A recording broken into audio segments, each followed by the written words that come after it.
আয়ের পথ বন্ধ হতে যাচ্ছে ফেসবুক মাধ্যম থেকে।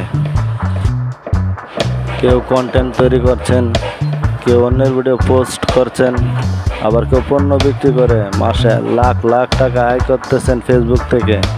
এখন নতুন আপডেট নিয়ে আসছে মেটা ফেসবুক। এক ইস্যু কাটতে না কাটতে আরেক ইস্যু চলে আসছে। মেটা 2025 সাল মেটা নিয়ে আসছে নতুন আপডেট, নতুন ফিউচার। আগে যারা লং কন্টেন্ট তৈরি করত 5 মিনিট 10 মিনিট, আয়ের পথ ছিল বেশি। ফেসবুক মেটা কোম্পানি জানিয়েছেন আলাদা কোনো ফিউচার থাকতেছে না, সবই রিলস আকারে গণ্য হবে। আয়ের পথ হবে রিলস আকারে। যারা কন্টেন্ট তৈরি করছেন তাদের প্রতিযোগিতামূলক অনেকটা বেশি বেড়ে যাবে। মেটার এই নতুন আপডেটে অনেক কন্টেন্ট বাতিল হয়ে যাবে। যদি কিছু জানা থাকে অবশ্যই কমেন্ট করবেন।